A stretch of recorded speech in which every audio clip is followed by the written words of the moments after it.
And I know you have a whole book on this, and I'm ordering on Audible tonight. Yeah. But things to think about when it comes to my relationship with my children is that first lesson of happiness is the greatest gift I can give them. Yeah.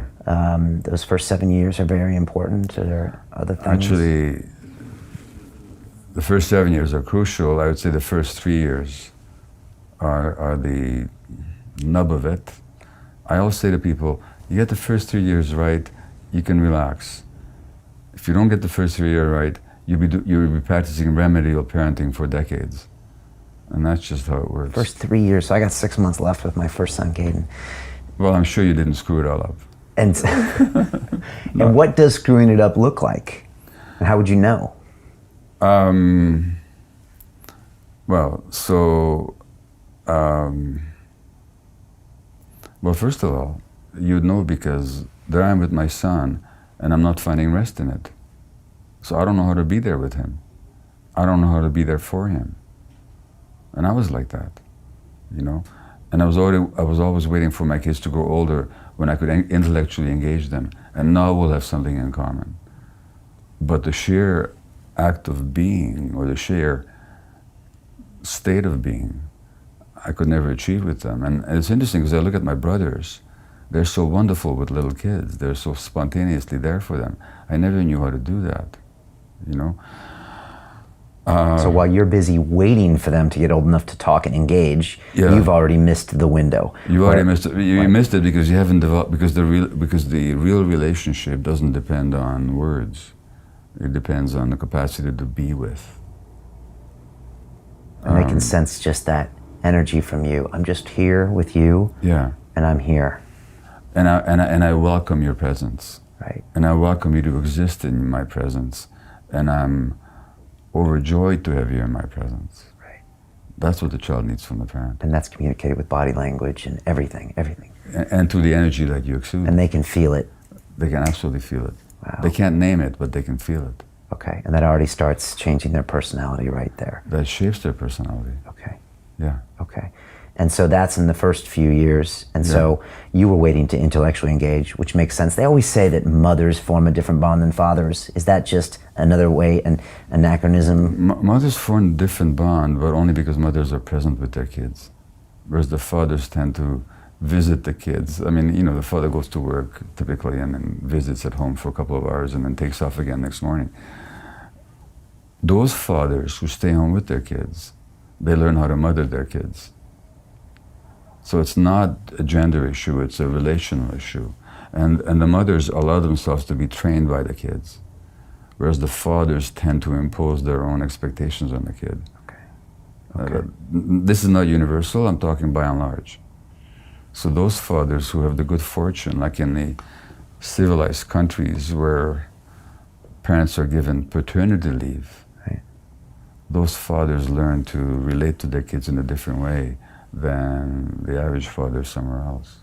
Okay. We can be trained, but we have to be present for the training. Right. Okay. Yeah. I do think of this sometimes. I was in situations where he's 1 and 2 years old and I'm thinking, I don't know what to do here. I don't want to be here. And then sometimes I was just like, just breathe and just be here for him, Okay. Even if he's playing, just be here. So When you say, what do you mean even if he's playing?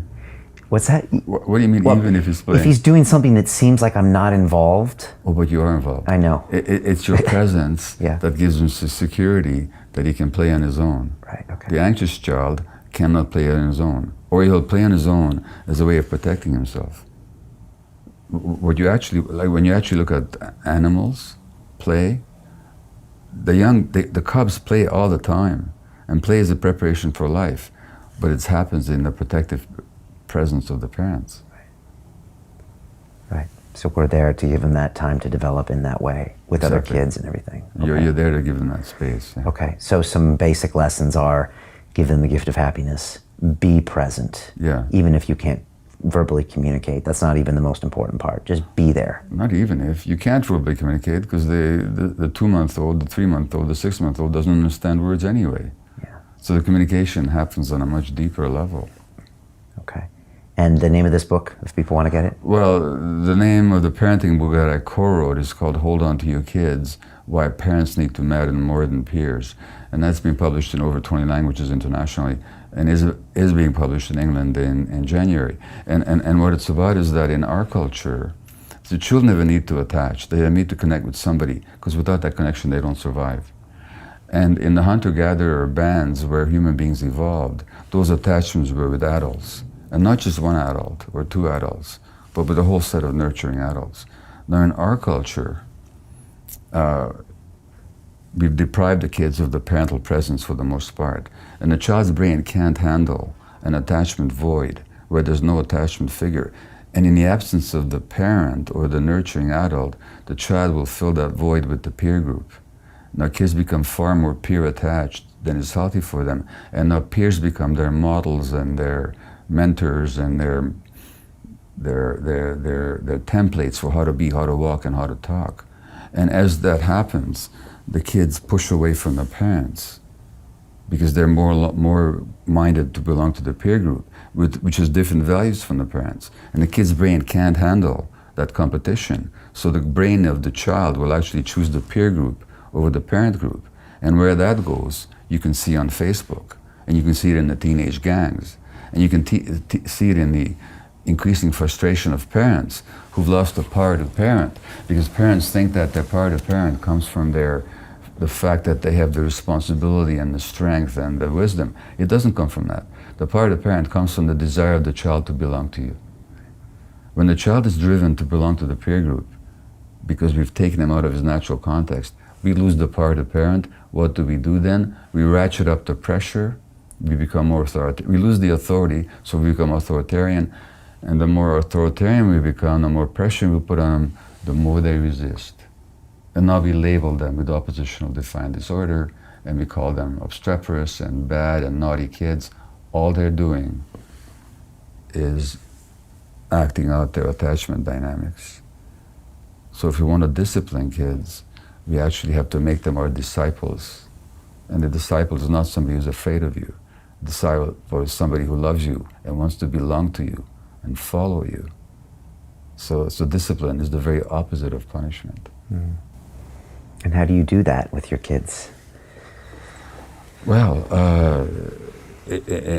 first of all, you realize that the most important template, in fact, the essential template for the emotional development of the child, as well as for the brain's healthy physiological development, is a nurturing relationship with mutually responsive adults. That is the template for physiological brain development and healthy psychological development. That means that anything that you do that undermines the relationship with the child will actually undermine the child's development, because it makes the child insecure, and kids in state of insecurity are in defensive flight or fight mode, in which mode they don't learn anything. They just are defending. And so that every time I use the relationship against the child, so I have a 2-year-old who's angry, and most psychologists and parenting experts will tell you, time out. In other words, what they're telling you is, withdraw the relationship from the child as a way of threatening the child. And that threat will make the child comply with you. Well, the child may temporarily comply with you, but what have you taught her? You've taught her that the relationship is conditional. Right. That they're only acceptable to you if they please you. Furthermore, you've taught them that relationships are unstable and unreliable.